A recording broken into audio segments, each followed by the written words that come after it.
제가 말씀 봉독해 드릴게요. 사무엘상 17장 47절에서 58절 말씀이에요.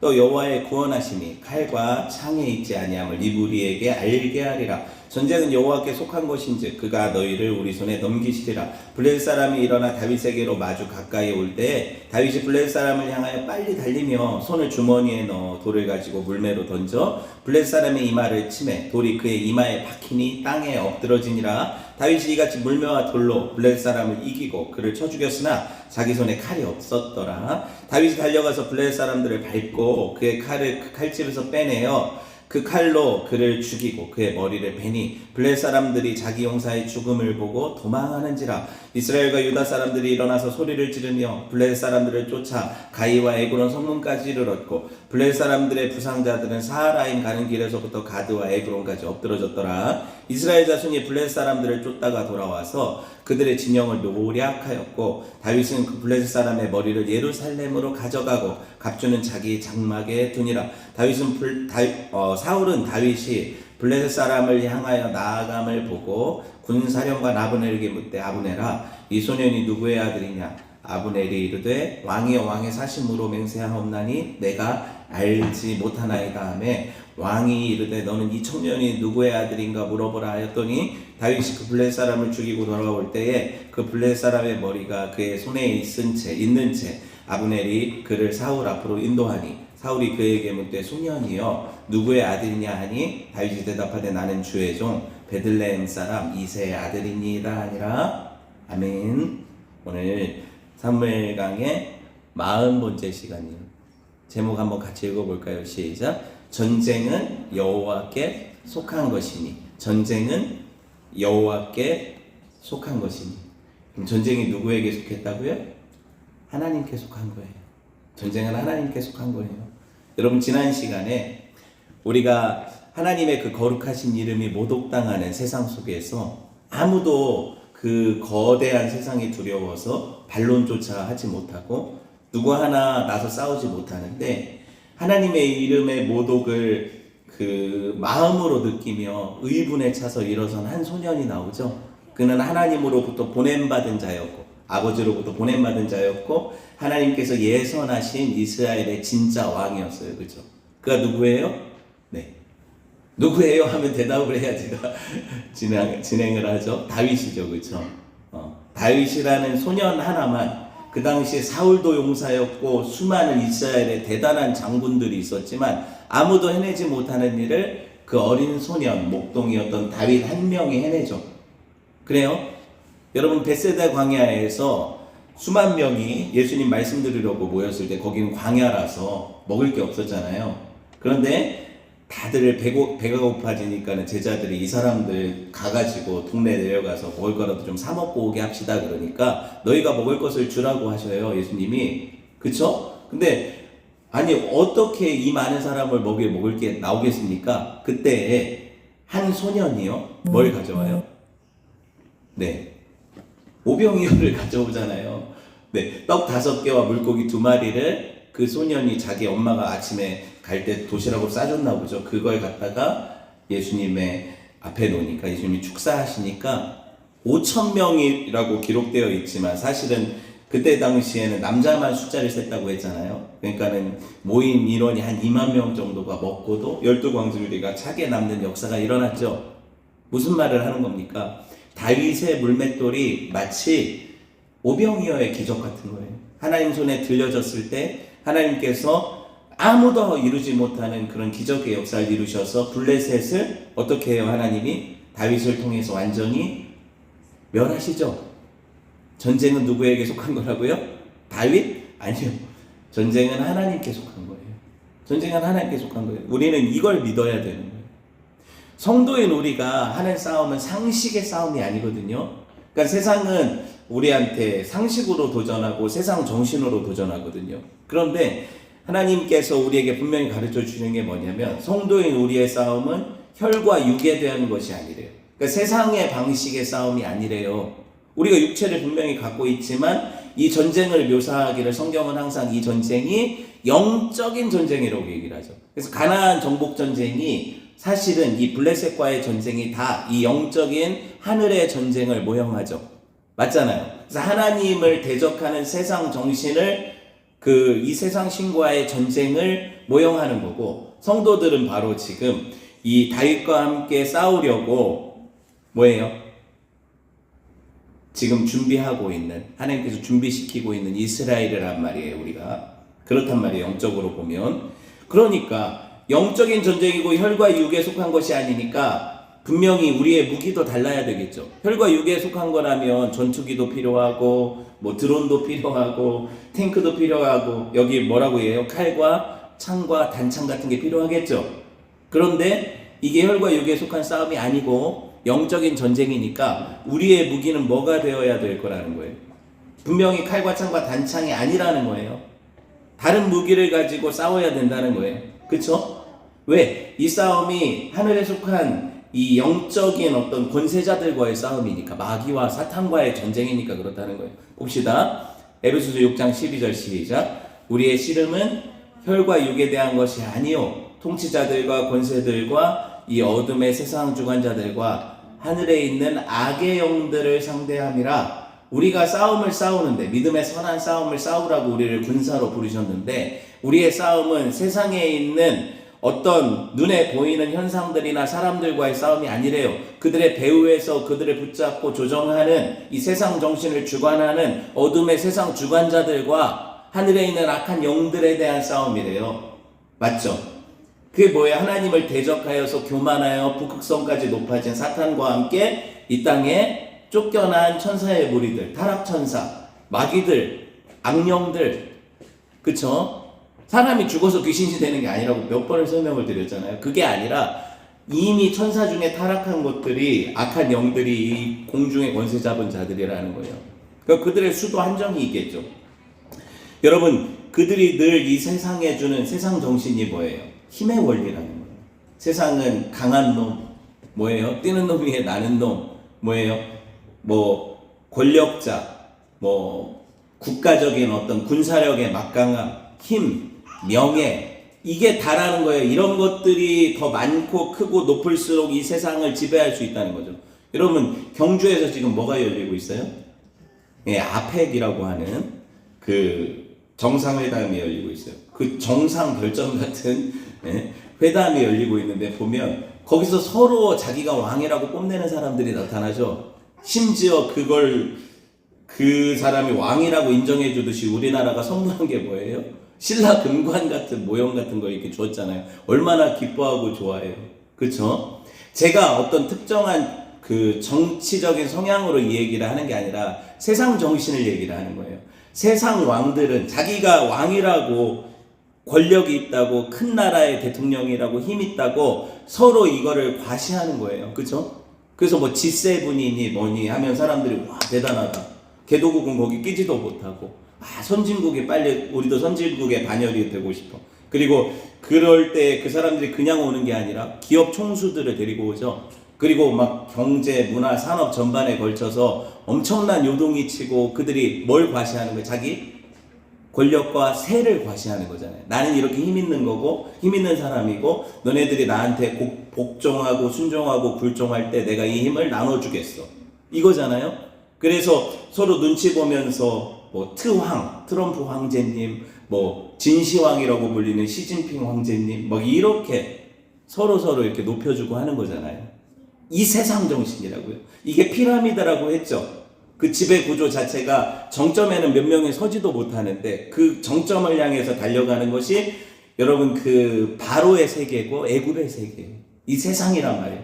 세상 정신은 언제나 그 꼭대기로 올라가라고 계속 우리한테 부추기고, 그것을 취하지 못하면 우리는 어떻게 해요? 밑에서 그걸 떠받치는 그런 재료일 뿐이라고 얘기를 해요. 그러니까 누구나 다 그 높은 곳으로 올라가고 싶어 하는 게 다 세상 정신이죠. 그걸 우리한테 심어주는 거예요. 이걸 성경은 뭐라고 얘기하냐면, 제일 정점에 성경은 누가 계시다고 얘기를 해요? 당연히 하나님이 계시지, 바로가 있다고 하지 않잖아요. 트럼프가 있다고 하지 않잖아요. 그쵸? 그럼 뭐예요? 이거를 다른 말로 하나님을 아는 지식에 대하여 높아진 것들이라고 얘기를 해요. 이 세상 정신이에요. 그래서 그들은 하나님과 같이 되려는 옛 사탄의 그 자리를 자기들이 차지하는 거예요. 아담이 하나님과 같이 되려고 했다가 불순종함으로 멸망했잖아요. 아담이 그렇게 하나님 앞에 어떻게 보면 범죄함으로 징계를 당했잖아요. 그렇죠? 그걸 생각해 보세요. 하나님을 대적하여 높아진 것들이라는 거예요. 봅시다. 고린도후서 10장 4절에서 5절. 그걸 우리가 멋있다고 한다니까요. 그 세상 정신을.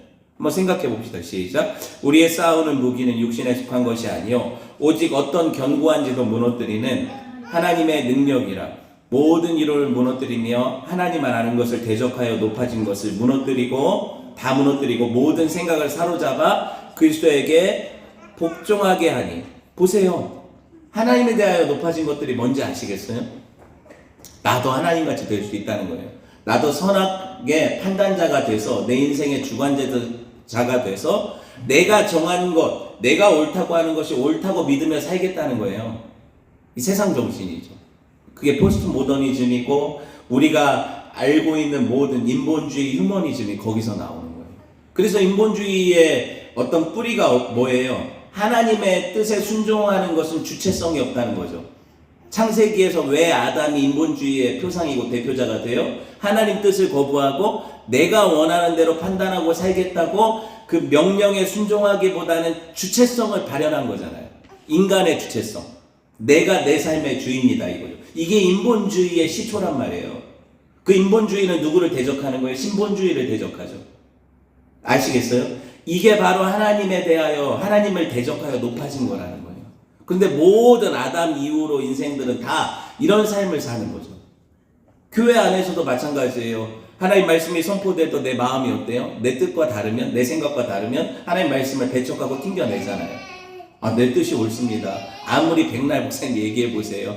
내가 살아보니까 그게 아니던데요. 이 세상에서는 그래도 힘이 있어야 되겠는데요. 이 세상에서는 아무래도 이걸 추구하는 게 방향성이 더 맞는 것 같은데요. 내가 내가 손해보고 양보하고 또 사랑을 베풀면 세상이 나를 우습게 알고 밟고 어떻게 보면은 자꾸 밑으로 내려가는 것이 우리 인생이던데 내가 살아보니까 그렇던데 왜 그렇게 살라고 하십니까? 이렇게 되잖아요. 우리 안에서 내 주체성이 발현이 돼서 하나님을 아는 지식을 대적하는 거예요. 아시겠어요? 내 경험이 우상이 되고. 그래서 여러분 성경은 계속해서 그게 아니라고 얘기를 하는 건데 오늘 블레셋 장군 골리앗이 40일을 밤낮으로 뭘 얘기했겠어요? 복음을 선포했겠어요? 아니죠. 복음과 반대되는 걸 선포했겠죠. 이 세상 정신을 선포한 거예요. 야, 니네 그렇게 살면 뭐하냐? 하나님이 도와주냐? 봐라, 니네 하나님이 어디 있어? 니네 하나님이 어디 있어? 너 그렇게 살다가는 진짜 망하는 거야. 우리를 봐. 우리는 철기 문화를 일찍 받아들였지. 이렇게 무기를 잘 개발해 가지고 우리와 같은 어떤 군사훈련 체계를 잘 갖고 있고 왕정 체계를 잘 갖춰서 외적을 얼마든지 물릴 수 있는 군사력도 물리칠 수 있는 군사력도 다 키웠잖아. 너네는 뭐야? 왕도 그 군사들도 제대로 무기 하나 갖추지 못하고 나한테 대적도 못하는데 너네가 잘났냐? 우리가 옳으냐? 이런 얘기를 하는 거예요. 40일을. 너네 하나님이 너네들 뭘 도와줄 것 같아? 믿음으로 살면 살 수 있을 것 같아? 다 굴에 처박혀서 나오지도 못하는 것들이 라고 교회를 향해 세상이 외치는 거죠. 40일 내내 그 이야기를 듣는데 이게 뭐예요? 광야의 시련이고요. 아시겠어요? 성도의 인생이라는 거예요. 40일 시험이라는 거죠. 예수님 이걸 겪으셨어요? 안 겪으셨어요? 다 겪으셨잖아요. 그리고 이 겪으시고 나서도 그 마귀의 이 하나님을 대적하여 높아진 사상을 뭘로 격파하세요? 말씀을 통해 격파하시죠. 성도에게 뭐가 필요해요? 말씀의 무기가 필요한 거예요. 말씀의 무기가 필요한 거예요. 그렇지 않으면 하나님을 아는 지식이 없으면 이게 말씀의 무기가 뭐예요? 하나님 아는 지식이잖아요. 하나님을 아는 지식이 없으면 세상 소리에 민감할 수밖에 없어요. 저 사람이 맞는 것 같아. 저 골리앗의 말이 맞는 것 같아. 생각해보니까 나는 골리앗을 대적할 힘이 없어. 교회는 아무것도 아니야. 하나님이 날 도와주시는 것 같지도 않아. 이렇게 되잖아요. 어떻게 돼요? 그 골리앗이 추구하는 세상 정신을 따라 생각하게 되는 거죠. 성도들이 그렇게 사는 거예요. 얼마나 문제입니까? 얼마나 문제예요? 그러니까 정신없이 세상 정신에 요동치고 흔들리고 두려워 떨고 있는 그 사울과 그 무리들을 보세요. 이스라엘을 보세요. 아무도 하나도 그 세상 정신을 대적하는 하나님을 아는 지식이 없잖아요. 그런데 외부에서 하나님이 보내신 선택하신 어떤 이가 와요. 그는 뭘 가지고 와요? 하나님을 아는 지식을 가지고 그 진중으로 들어오는 거예요. 아무도 그 하나님을 아는 지식이 없었는데 하나님을 아는 지식을 가지고 들어온 그 자가 들어와서는 40일을 하나님을 대적하고 퍼붓는 자를 향해 뭐라고 선포해요? 하나님을 아는 지식을 선포하는 거예요. 이게 다윗과 골리앗의 싸움인 거죠. 그게 누구예요? 이 다윗의 실체가 누구냐고요? 예수 그리스도시잖아요. 아버지께서 보내셔서 아버지를 아는 정신을 가지고 이 세상 정신과 싸우신 분이죠. 그거예요. 여러분 47절 봅시다. 이 싸움의 실체를 폭로하시잖아요. 오자마자 뭐라고 하세요? 시작. 또 여호와의 구원하심이 칼과 창에 있지 아니하면 이 무리에게 알게 하리라. 전쟁은 여호와께 속한 것인즉 그가 너희를 우리 손에 넘기시리라. 여러분, 하나님을 아는 지식을 잃어버린 교회는 칼과 창과 단창으로 세상과 맞선다니까요. 그건 그들의 무기인데 그게 마치 우리 무기인 줄 알고 그걸로 싸운다니까요. 그런데 하나님을 아는 지식을 가진 자는 어떻게 해요? 우리의 싸움은 그런 걸 가지고 싸우는 게 아니야. 하나님의 이름으로 싸우는 거야. 예수 그리스도의 이름의 능력으로 싸우는 거야. 그가 너희를 우리 손에 넘기시리라. 왜? 전쟁은 여호와께 속한 것이니까. 이걸 선포할 줄 아는 사람이 다윗 하나잖아요. 이 죄 많은 세상에 하나님이 보내신 하나님의 아들만이 이 사실을 알았단 말이에요. 아시겠어요? 그러니까 우리가 이 세상 정신을 대적하려면 어떻게 해야 돼요? 하나님의 아들의 권세를 덧입어야 되는 거예요. 그 지식을 알아야 되는 거예요. 하나님의 아들 우리한테 가져다 주신 지식, 하나님을 아는 지식, 이걸 알아야 되는 거예요. 여러분, 아담이 왜 실패했습니까? 하나님을 아는 지식에서 하나님은 선하신 분이라고 생각했던 첫 마음이 뱀의 유혹 때문에 어떻게 하나님이 욕심꾸러기라고 생각이 되는 거예요. 하나님은 자기만 자기 원하는 대로만 하고 우리한테는 별로 뭐 좋은 것들을 주지 않는다고 하나님을 의심하기 시작하는 그런 세상 정신을 불어 넣어준 거잖아요. 그때 아담이 누구 말을 들었어요? 하나님 말씀 들었어요? 뱀 말을 들었어요? 뱀 말을 들었잖아요. 그게 실패라니까요. 인생의 실패라니까요. 골리앗이 똑같이 뱀의 말을 하는 거예요. 그렇죠? 그런데 예수님은 그 뱀하고 대화를 안 하세요. 그 뱀의 머리를 아예 말을 못하게 머리를 깨뜨려 버리시잖아요. 야, 너는 아예 말을 하지 마 하고 머리를 밟아 버리시잖아요. 그거라니까요. 여러분, 예수님의 모형인 다윗에게도 예수님의 마음이 보여요. 한번 볼게요. 예수님은 마음을 다하고 뜻을 다하고 힘을 다하여 하나님을 사랑하고 내 하나님께 순종하는 게 옳다고 가르치고 그렇게 사셨단 말이에요. 근데 다윗이 어떻게 사는지 봅시다. 시편 18편 1절에서 3절 시작. 나의 힘이 되신 여호와여, 내가 주를 사랑하나이다. 여호와는 나의 반석이시요 나의 요새시요 나를 건지시는 이시요 나의 하나님이시요 내가 그 안에 피할 나의 바위시요 나의 방패시요 나의 구원의 뿌리시요 나의 산성이시로다. 내가 찬송받으신 하나님께 아뢰리니 내 원수들에게서 구원을 얻으리로다. 다윗은 마음 다해 힘 다해 하나님 사랑한다고 고백했어요. 날마다 이 고백을 했어요. 그리고 저 골리앗이 의지한 창과 칼과 단창과 요새가 아니라 하나님이 나의 반석, 하나님이 나의 산성, 하나님이 나의 무기, 하나님이 나의 요새, 나의 구원이시라고 고백했어요. 맞죠? 우리가 어떻게 고백하는가를 보세요. 하나님, 나도 저 돈이 필요해요. 하나님, 나도 저 권력이 필요해요. 하나님, 나도 저 힘이 필요해요. 이렇게 고백합니까? 아니면 하나님이 나의 힘이시고 하나님이 나의 피할 바위시고 나의 유일한 무기가 되십니다. 이렇게 고백합니까? 성도들의 삶이 하나님 앞에 있어요. 다윗의 시들을 보면은 다 연애편지 같아. 그쵸? 얼마나 연애편지 같은지 읽다 보면 야, 다윗은 정말 천상 시인이에요. 그죠? 다윗의 시편으로 우리가 얼마나 많은 노래를 만들어 부릅니까? 그 시편을 가지고. 여러분, 다윗의 무기와 방패는요, 하나님이세요. 그것뿐이에요. 그러니까 여러분, 성도가 야, 다윗의 불맷돌을 준비하자. 성도가 어떤 그 자기 분야의 역량을 잘 준비해서 그걸 가지고 싸우자. 성경이 그 얘기를 하는 게 아니에요. 절대로 그런 이야기를 하는 게 아니에요. 여러분, 이 마음을 가져야 된다는 거예요.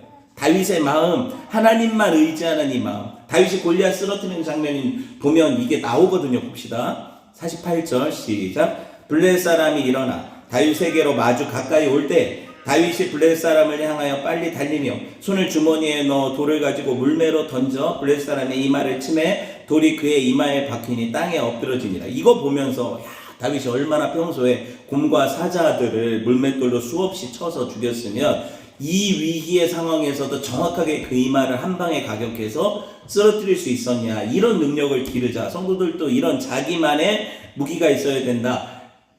이게 뭐 100% 틀리는 말은 아니지만 실제로 성경이 강조하는 바는 이게 아니라는 걸 제가 보여드리려는 거예요. 봅시다.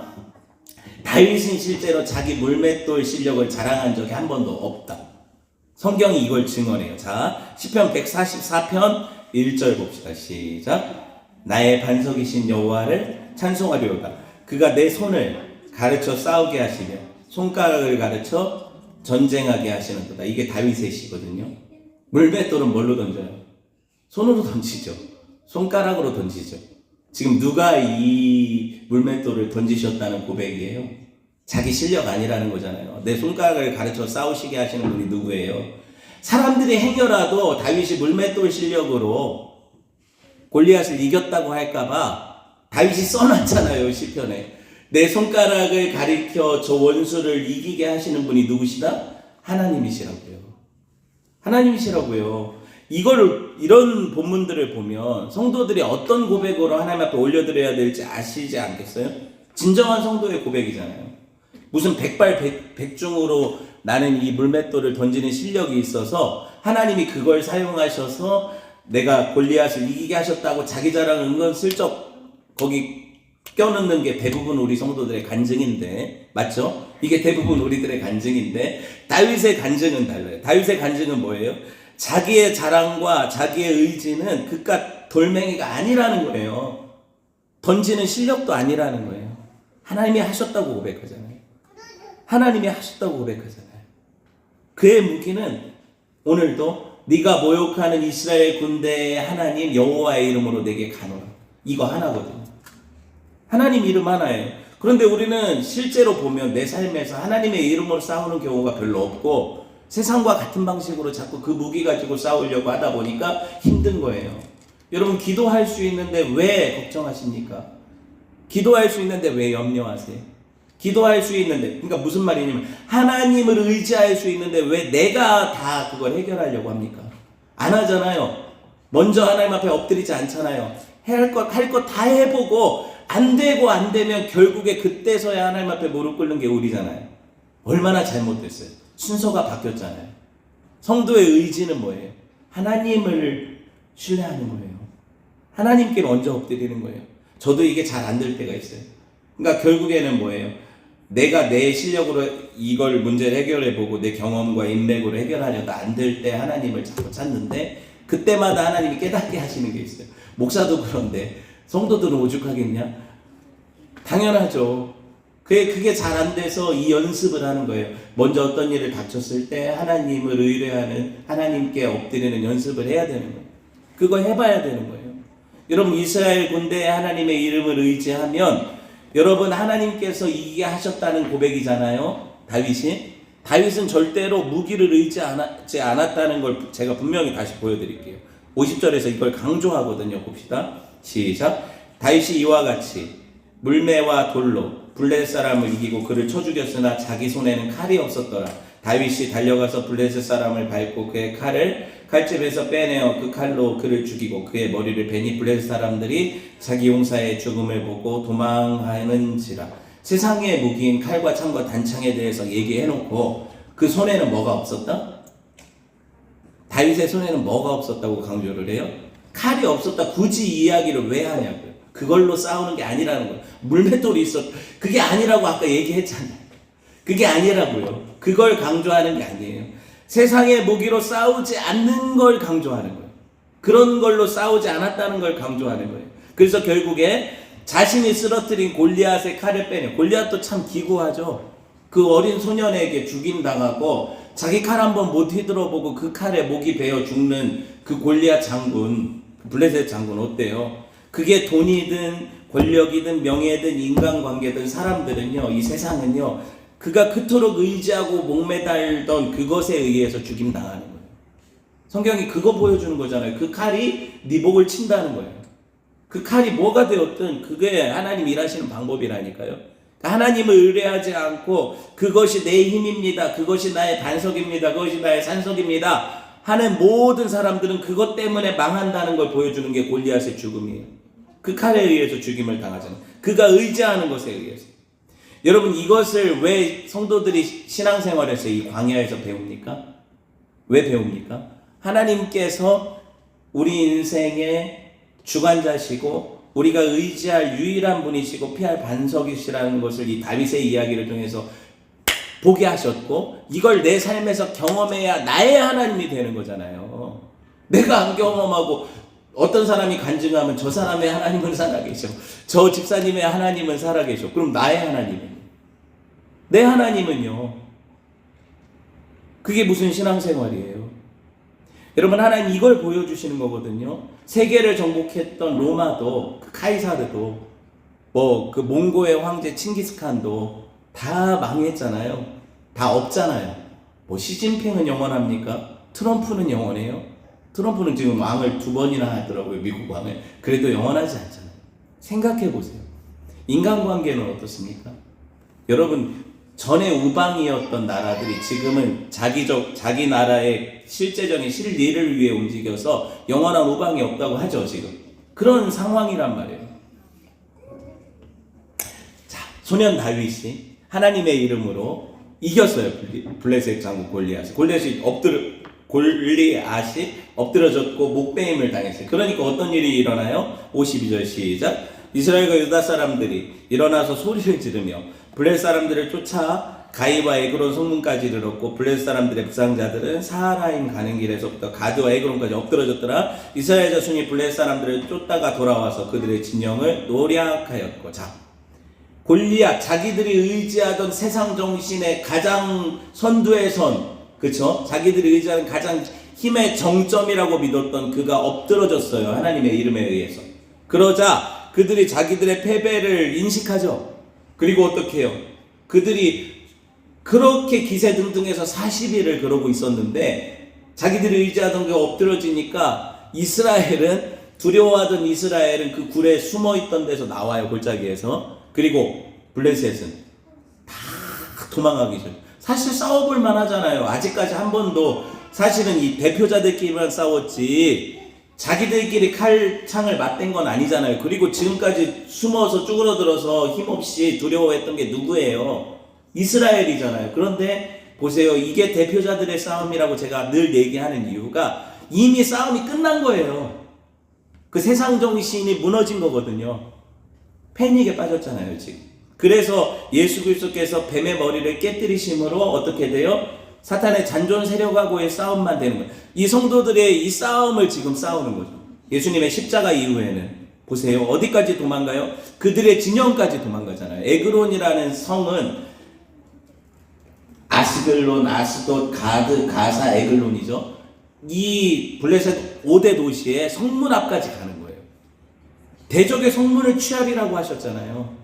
그렇게 해버리는 거예요. 이 다윗의 승리를 통해서 어떻게 해요? 다윗이 이겨놓은 싸움을 그들은 전리품이나 수확해가면서 남은 잔존 세력과의 싸움으로 계속 승리하는 싸움을 싸우는 거죠. 이게 성도의 싸움의 모형이에요. 우리는 예수님이 이미 이겨놓으신 싸움을 그 결말까지 다 알면서 싸우고 있는 사람들인데, 우리가 질 거라고 생각하는 사람은 설교 지금까지 안 들은 사람인 거죠. 우리가 이긴 싸움이라니까요. 이미 이긴 싸움. 사탄의 머리는 깨졌다니까요. 적들은 우리 앞에서 두려워서 다 도망가고 있다니까요. 우리는 그 전리품을 취하면 된다니까요. 근데 그걸 안 하는 게 성도들이라니까요. 가만히 앉아가지고 전리품도 갖다 주셔야 됩니까? 우리도 그 나머지 그리스도의 남은 고난을 내 육체에 채워야죠. 싸워야죠. 믿음의 선한 싸움을 싸워야죠. 비록 적들이 거세게 저항하는 것 같아 보여도 그들은 묶인 사자 같다니까요. 못 물어요. 물 것 같은데 못 문단 말이에요. 그래서 여러분, 그 사탄이 우리를 우는 사자같이 찾지만 우리가 대적하면 그것들이 우리를 피하는 거예요. 성경이 그렇게 이야기하거든요. 자, 우리 주님이 제자들한테 뭐라고 말씀하세요? 두려워하지 말라고 하시면서 담대하라, 내가 세상을 이미 이기었다고 하시거든요. 이게 이미 이기었다는 거예요. 완료형이란 말이에요.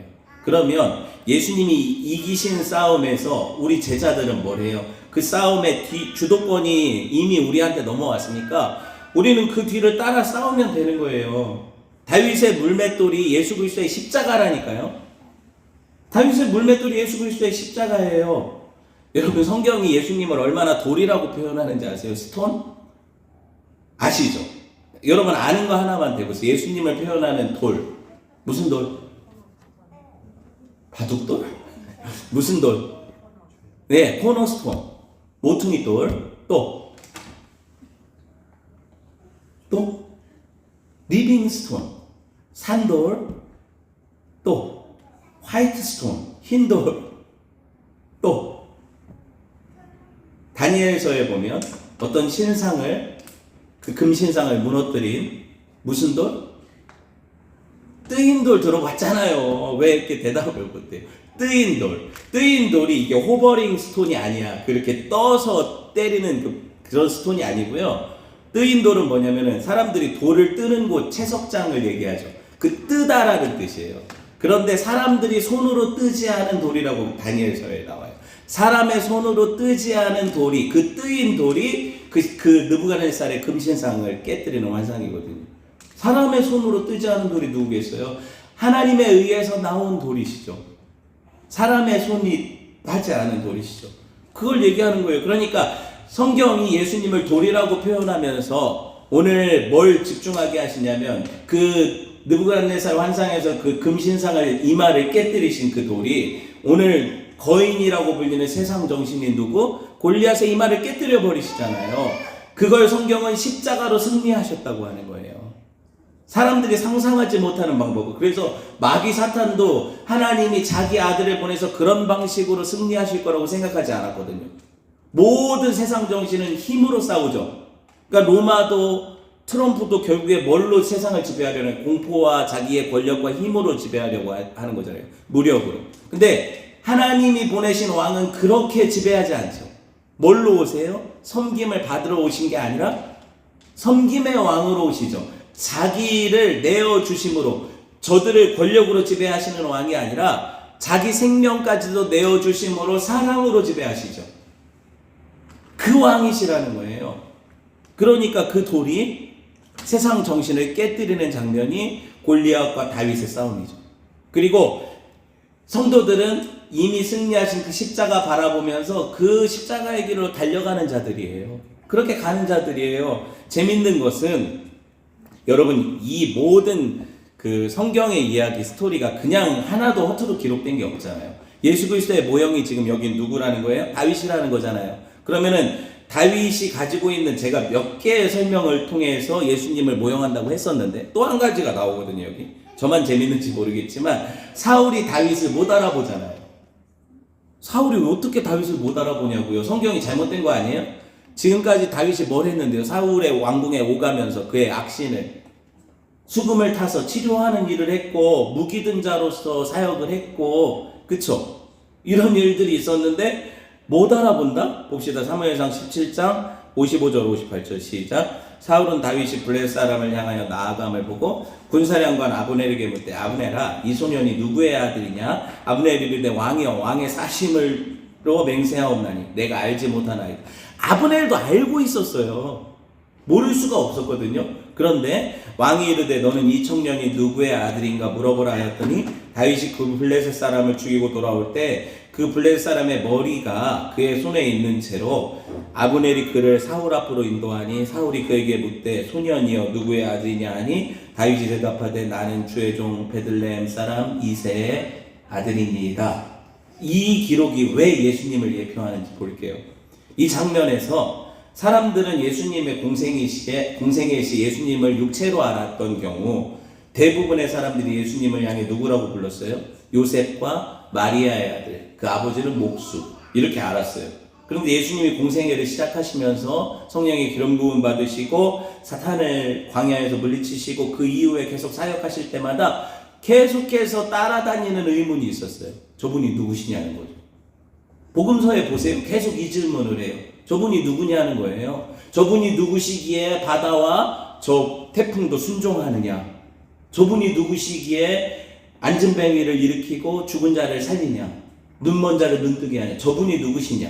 이게 계속되는 질문이었고, 그 복음서에 보면 재밌는 게 가족들도 와가지고 자기 큰아들이 미쳤다고 그러잖아요. 그래가지고 근데 예수님 뭐라고 하시냐면, 여기 둘러있는 우리 그 예수님의 말씀 듣던 사람들에게 누가 내 어머니여 형제여 자매냐? 그러시면서 예수님이 뭐라고 하셨어요? 하나님 말씀을 듣고 행하는 자라야 내 부모여 형제여 자녀다. 그러면서 하나님 나라의 가족 자체를 다시 규정하시거든요.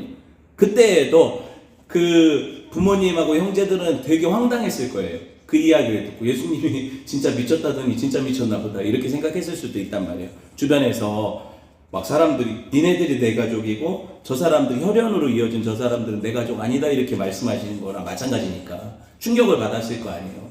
그렇죠? 무슨 말을 하려는 거냐면 오늘 다윗을 지금 못 알아보는 이유가 있어요. 이분이 누구냐는 거예요. 어떻게 못 알아볼 수가 있어요? 이 사람은 이새의 아들로 양치던 목동인데 내가 귀신 들렸을 때마다 뭔가 귀신이 나를 압제할 때마다 수금을 타서 나를 치유하던 그 사람이잖아요. 그런데 다윗이 오늘 골리앗을 들고 그 머리를 들고 서 있는 모습을 보는데 못 알아보는 거예요. 내가 알던 다윗이 아니거든요. 내가 알던 그 유약한 소년이 아니란 말이에요. 이 사람이 누구냐는 거죠. 그 예수님이 뭐라고 하세요? 제자들한테 가이사랴 빌립보에서 너희는 나를 누구라고 하니? 아니 뭘 누구라고 해요? 3년이나 쫓아다니는데 나사렛 예수님이잖아요. 제자들이 왜 몰라요? 그런데 그런 대답을 원하신 게 아니라는 거죠. 뭘 원하세요? 누가 고백해요? 베드로가 뭐라고 고백해요? 주는 그리스도시요 살아계신 하나님의 아들이십니다. 이거잖아요. 예수님이 진짜 누구시냐는 거죠. 다윗이 진짜 누구를 얘기하냐는 거죠. 보세요. 귀신들은요, 예수님 공생의 초기에도 귀신을 쫓아내고 하면 귀신들이 입이 근질근질 거려가지고 당신 누군지 안다고, 당신 하나님이 보내신 거룩한 자라고 하면 예수님이 뭐라고 하셨어요? 야 그걸 증거하고 다녀라 그래요? 예수님이 귀신들의 입을 막으셨어요. 그리고 제자들도 무슨 얘기를 하려고 하면은 아직은 내 때가 이르지 않았으니 말하지 말라고 하셨어요. 그런데 때가 되시니까 예수님이 내가 누군지 자꾸 물어보세요. 얘네들이 제대로 배웠는지 3년 반 동안 쫓아다니면서 나에 대해서 제대로 알고 있는지, 그리고 십자가에서 죽으실 때 그 옆구리를 찔렀던 백부장이 뭐라고 고백을 해요? 진실로 이분은 하나님의 아들이었다고 고백하잖아요. 하나님의 아들이었다고. 괜찮아요. 제가 훨씬 목소리가 크니까. 네, 하나님의 아들이었다고 고백을 하잖아요. 생각해 보세요. 여러분 12살에 명절을 맞아서 예수님이 예루살렘 성전에 갔을 때 예수님이 한동안 부모님이 다시 집에 돌아가는데도 안 쫓아오시니까 엄마가 발견을 했나 그래가지고 다시 예수님 찾으러 간 장면이 아주 특이한 장면이 누가복음에 기록되어 있죠. 그때 어떤 일이 있었어요? 딱 갔더니 성전에서 그 대단한 바리새인 서기관들하고 예수님이 토론하고 계시는 거예요. 그럴 때 뭐라고 얘기를 했냐면 예수님의 부모님이 왜 여기 있었냐 한참 찾았잖아 하면서 아들이니까 12살 때잖아요. 그러니까 그렇게 막 나무라니까 예수님 뭐라고 하세요? 왜 나를 찾으셨습니까? 그러잖아요. 그러고 나서 한 말이 뭐예요? 내가 아버지의 집에 있어야 할 줄을 모르셨습니까? 아니 아버지가 지금 얘기하고 있거든요. 아버지가 그러니까 우리 집에 가자는 거잖아. 그게 아니라 나는 내 아버지 집에 있어야 되는데 그걸 왜 모르십니까? 이렇게 얘기하잖아요. 무슨 말인지 아시겠어요? 다윗이 오늘 이 일을 해놓고 나서 사람들이 이게 누구냐 할 때 이새의 아들이라는 건 다 알고 육신적으로 이새의 아들이라는 걸 알았지만 진짜 이 다윗이 누군지는 비밀인 거예요. 왜? 이 다윗이 누구를 얘기하니까 하나님 나라의 왕, 진정한 왕이신 예수 그리스도를 예표하는 거니까. 이걸 알기 전까지는 여러분 그들이 계속해서 묻는 거죠. 이게 누구냐? 이게 누구냐? 그랬더니 대답이 뭐였어요? 오늘 대답이 뭐예요? 주의 종은 이새 아들 베들레헴 사람이라고 하잖아요. 베들레헴 사람. 여러분 미가서에 보면은 예수님이 어디로 오세요? 너 베들레헴 에브라다야. 그쵸? 너는 결코 작지 않다. 네 근본은 상고의 태초에다. 자, 뭐라고 또 얘기를 하세요? 천사들이 요셉과 마리아가 정혼한 후에 호적하러 갔을 때 이미 마리아는 임신 상태였죠. 그래서 아기를 낳아서 마구간에 강보에 쌓여 누인 이런 어떤 표적이 있을 텐데, 하나님께서 그를 향해서 뭐라고 얘기를 하시냐면, 자, 누가복음 4장 4절에서 11절 봅시다. 읽어볼게요. 시작. 요셉도 다윗의 집 족속이므로 갈릴리 나사렛 동네에서 유대를 향하여 베들레헴이라는 다윗의 동네로. 여기까지 보세요. 요셉이 지금 누구의 집 족속이라고 밝혀요? 다윗의 집 족속이라고 밝히고, 그들의 고향이 어디래요? 유대 땅 베들레헴이라고 얘기하죠. 분명하게 얘기하죠. 예수님의 주민등록 등본 그 본적 얘기하는 거예요. 11절 봅시다. 이건 밝히는 거예요. 민증 까는 거예요. 민증 깐다는 거죠. 11절 시작. 오늘 다윗의 동네에 너희를 위하여 구주가 나셨으니 곧 그리스도 주시니라. 이 얘기하려는 거예요. 그 베들레헴이 왜 다윗이 거기 출신인지를 밝히는가? 누구를 밝히려는 거예요? 훗날에 사탄의 머리를 깨뜨리실 그 대장 예수 그리스도를 밝히려는 거죠. 그 왕을 왜 사람들이 못 알아볼까요? 왜 다윗을 그 형제도 못 알아보고, 심지어 사무엘도 못 알아보고, 수많은 사람들이 그 다윗이 왕감이라고 못 알아봤을까요? 그는 사람들의 세계에서는 인정받을 수 없는 자였어요. 왜? 외모를 보니까. 사람들은 몇 번을 설명을 했잖아요. 외모를 보는 자들은 다윗의 중심을 못 보거든요. 아시겠어요? 그런데 예수님도 어떻게 예언되어 있냐면, 그를 아무도 알아보지 못한데, 가족들도 진짜 못 알아봤잖아요. 예수님이 어떤 분인지. 그쵸? 자, 이사야서 53장 2절에서 3절 봅시다. 시작. 그는 주 앞에서 자라나기를 연한 순 같고 마른 땅에서 나온 뿌리 같아서 고운 모양도 없고 풍채도 없은즉 우리가 보기에 흠모할 만한 아름다운 것이 없도다. 외모는 꽝이다. 그죠? 3절. 그는 멸시를 받아 사람들에게 버림받았으며 간고를 많이 겪었으며 질고를 하는 자라. 마치 사람들이 그에게서 얼굴을 가리는 것 같이 멸시를 당하였고 우리도 그를 귀히 여기지 아니하였다. 다윗이 처음부터 왕감이다, 장군감이다, 차기 대선주자다 이렇게 알려졌다면 예수님을 예표하지 못하잖아요. 근데 다윗은 딱 봐도 가족들도 쟤는 왕감이 아니고 전혀 그런 사람 아니야. 외모를 보는 세상에서 인정받지 못하는 어떤 이가 하나님께 그 마음의 중심에 합한 자가 되어서, 그쵸? 그 하나님을 사랑하는 마음 하나로 그분의 이름으로 대적을 물리치는 이야기죠. 이분이 예표한 게 누구예요? 오직 예수 그리스도라는 거예요. 말씀을 맺을게요. 여러분의 집중력에 한계가 왔어요. 말씀을 맺을게요. 예수님이 세례 받으실 때 그랬어요. 하늘에서 소리가 나서 이는 내 사랑하는 아들이요 내 기뻐하는 자, 내 마음에 합한 자라는 똑같은 말이에요. 다윗 얘기하는 거예요. 그렇죠? 이 모든 예표를 통해서 하는 말이 뭐예요? 하나님께서는 그 아들을 통하여 사탄의 권세를 깨뜨리고 그 머리를 깨뜨리시고 우리에게 두려워 떨던 이스라엘에게 구원을 주시겠다는 약속이죠. 이해되세요?